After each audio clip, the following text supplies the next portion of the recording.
konten kali ini saya belum mendapatkan pasangan. Mengisi waktu hari Minggu yang dimana keluar dari rutinitas. Seperti judul konten di YouTube ini, saya akan beri judulnya adalah Sendika Dawuh, dimana di sebelah kanan ada pintu masuk, di depannya akan saya buatkan tulisan ruangan dilarang berpikir. Nah, yang menarik dari ruangan dilarang berpikir kaitannya dengan judul podcast atau vodcast Sendika Dawuh adalah kita diajak untuk bersama-sama sadar di dalam ruangan ini. Kita berdiskusi, tanya jawab, berdialektika tentang satu sama lain yang kita ambil gambar geraknya untuk pembelajaran hidup. Seperti pada tulisan di pintu masuk, yaitu ruang dilarang berpikir, yang artinya esensi daripada konten ini adalah untuk mengajak teman-teman yang mau menyaksikan isi daripada gambar bergerak yang akan disajikan di salah satu e-commerce ini untuk lebih sadar, untuk tidak berpikir, karena realitanya sehari-hari kita sudah digempur oleh hamdram rutinitas. Jadi aku harap beberapa waktu istirahat teman-teman, waktu makan siang teman-teman, waktu sebelum tidur, teman-teman bisa meluangkan waktu untuk sekedarnya mendengarkan isi podcast ini. Lalu apa kaitannya dengan Sendika Dawuh? Sendika Dawuh sendiri itu adalah kalimat yang digunakan oleh para abdi dalem di Keraton Yogyakarta untuk menyatakan ketersediaannya, kesiapsediaannya untuk Raja Yogyakarta, Sultan Yogyakarta. Apapun yang beliau perintahkan, abdi dalem selalu mengatakan Sendika Dawuh. Analogi sederhananya adalah ketika kita mengatakan Sendika Dawuh itu kepada Tuhan,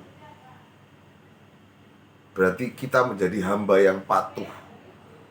Yang mana juga ketika Sendika Dawuh itu kita sampaikan kepada Yang Maha Pencipta, Maha Kuasa, dan Maha Segalanya, itu artinya kita ikut turut.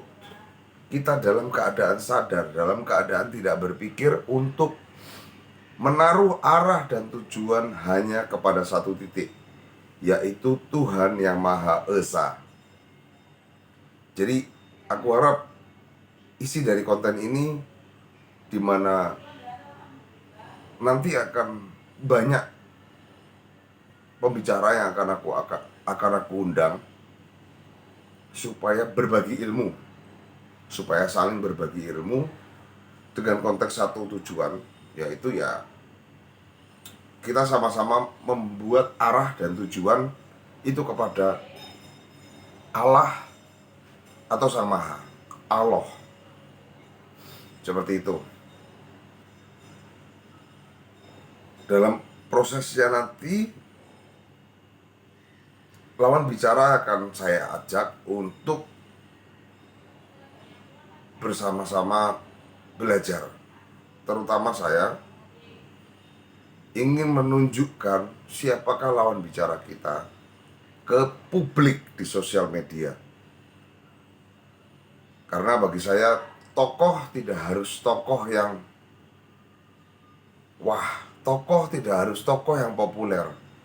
Dalam keseharian kita menemukan banyak sekali tokoh yang itu bisa kita ambil pembelajarannya. Dalam keseharian kita banyak sekali tanda alam yang itu bisa kita ambil pembelajarannya. supaya kita bisa tetap dan terus bertumbuh. Jadi ya, kalau mengambil kalimat sedikit dari para YouTuber, ya hope you guys like it. Aku harap teman-teman bisa menikmatinya. Aku harap teman-teman bisa bertumbuh dari apa yang kami sampaikan nanti di konten-konten berikutnya. Karena ada satu quotes, ada satu pegangan yang saya sendiri pegang, yaitu belajar yang paling cepat. Yang pertama, belajar yang paling cepat adalah belajar dari pengalaman orang lain. Yang kedua adalah semua orang itu guru, alam raya itu sekolahku. Belajarlah dari semua orang yang diizinkan bertemu dengan kita di setiap momennya, di setiap detiknya. Karena bertemunya kita dengan tetangga, bertatap mukanya kita dengan para saudara, bertemunya kita lewat video call dengan keluarga-keluarga kita di tempat yang jauh, itu merupakan anugerah yang harus kita sama-sama sadari dan kita nikmati detik ke detiknya. Dan kita cari apa makna dari perjumpaan kita dengan orang-orang yang diizinkan bertemu dengan kita. Karena pada sejatinya kita tidak mungkin bisa bertemu dengan siapapun ketika Sang Pencipta tidak mengizinkannya. Pada sejatinya kita tidak mungkin bisa bangun pagi kalau kita tidak diizinkan oleh Sang Pencipta untuk bisa bangun pagi. Kesadaran semacam ini yang aku pengen bangun di dalam podcast. Kesadaran untuk sadar bahwa tiap detik kamu tuh diberi. Jadi aku harap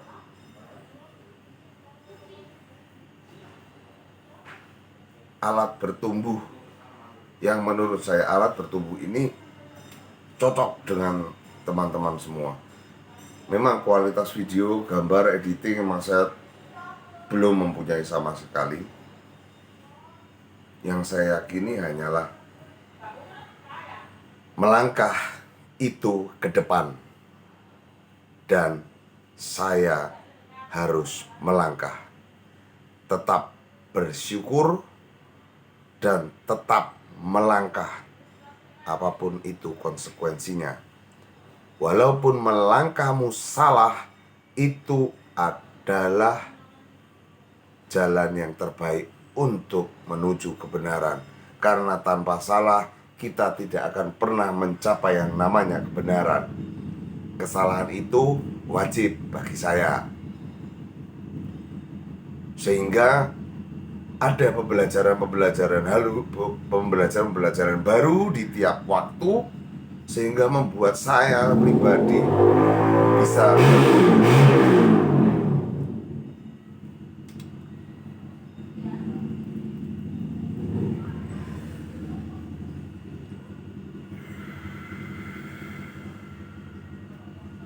tak lupa, maaf ada intermezzo sedikit, tak lupa rasa syukur yang pengen saya sadarkan, yang pengen saya belajar sadar bersama dengan teman-teman, bahwa tiap detik itu adalah syukur yang luar biasa. Tiap detik, baik itu derita maupun bahagia, itu hanya ada satu kesimpulan, yaitu syukur. Syukur kamu tetap bertumbuh. Tapi ketika kamu keluar dari penderitaan kamu artinya kamu tidak bertumbuh. Tapi kamu tetap ada di dalam penderitaanmu, mencari syukurnya, mencoba untuk selalu berprasangka baik, mencoba untuk selalu husnudzon, maka syukur itu akan menghampirimu. maka prasangka baik, maka hal-hal baik akan ada di hadapanmu.